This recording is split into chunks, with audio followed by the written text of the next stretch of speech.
Hello बच्चों, let's see this question. The question says the work done by 1 mole of monoatomic ideal gas gamma is equal to 5 by 3 in expanding adiabatically is 825 joule.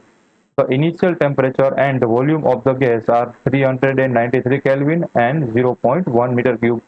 Obtain the final temperature of the gas.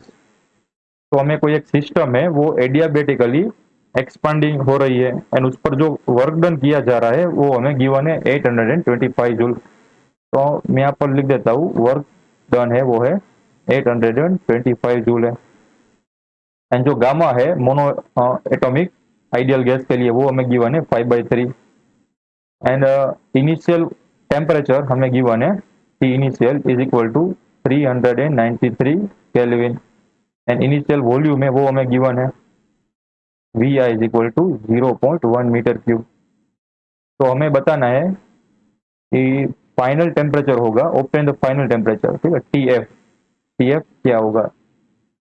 तो हमें इस problem में जो की concept use करने वाले हैं, की कॉन्सेप्ट वो होगा work done in adiabatic process, adiabatic process जो कि गिवन होता है W is equal to P1 V1 minus P2 V2 divided by gamma -1। तो एक एक कंसेप्ट का हम यूज करने वाले हैं। तो हमारे पास जो भी वैल्यू गिवन है वो हम यहाँ पर पुट करेंगे। तो उससे पहले एक और चीज यहाँ पर लिख लेते हैं कि हमें टेम्परेचर फाइंड करना है। तो हमें इनिशियल टेम्परेचर गिवन है, प्रेशर एंड वॉल्यूम नहीं गिवन है, बट हमें टेम्परेचर गिवन है। तो हम क्या करेंगे कि जो फॉर्मूला है उसको हम टेम्परेचर के फॉर्म में लिख देंगे। तो फॉर आइडियल गैस, तो आइडियल गैस का इक्वेशन होता है वो क्या होता है, PV is equal to NRT होता है, ठीक है। तो यहाँ पर मैं लिख सकता हूँ P1 V1 is equal to nRT1 n या फिर initial P initial V initial is equal to T initial n P final V final is equal to nR T final. तो हमारे सिस्टम के लिए जो वर्क डन का formula आएगा वो क्या आएगा, P initial V initial minus P final V final divided by gamma -1। अब ये जो वैल्यू है इसमें ऐड करेंगे। तो यहाँ पर से हमें जैसे कुछ मिलेगा nRTI minus nRTF divided by gamma -1। अब क्या करूँगा कि इसमें से nr को कॉमन लूंगा एंड गामा -1 को वर्क के साथ मल्टीप्लाई कर दूंगा। तो यहाँ पर आएगा गामा -1 टाइम्स W एंड यहाँ से nr को कॉमन बना दूंगा एंड देन हमारे पास बचेगा, क्योंकि हमें टीएफ चाहिए, ठीक है, टीएफ की वैल्यू चाहिए तो ऐसे को एज इट इज रखते हैं, इसको एज इट इज रखते हैं, इन दोनों को एनआर टीएफ। अब एनआर टीएफ को अकेला बना देंगे तो हमारे पास ऐसा कुछ बनेगा NR TF is equal to NR TI minus gamma -1 times W. अब टीएफ को अकेला बना देंगे finally TI minus gamma -1 W over NR. अब सभी की वैल्यू यहाँ पर ऐड कर देंगे, ठीक है। तो T F is equal to क्या मिला हमें, T F is equal to मिला एन आर टी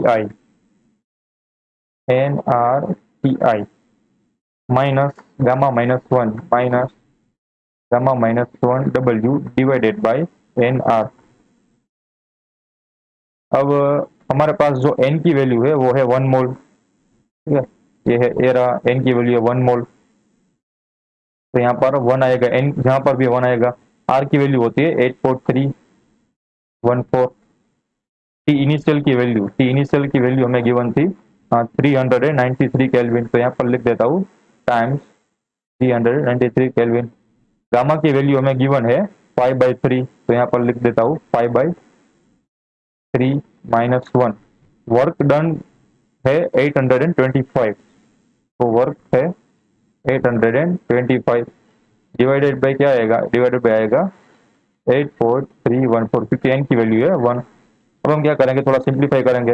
अब 393 मल्टीप्लाइड बाई 8.314 करेंगे तो हमारे पास आएगा 3262.4 माइनस 5/3 -1 टाइम्स 825 करोगे तो आंसर मिलेगा 550 डिवाइडेड बाय 8.314। अब फर्दर इसका जो सिंप्लीफाई करोगे तो डिनोमिनेटर में आपके पास बचेगा 2770 एंड डिवाइडेड बाय आप 8.314 करेगा तो आंसर आएगा 326.84 केल्विन। तो फाइनल आंसर ऐसा निकल कर आया 326.84 kelvin. So I hope you understood it well. Best of luck.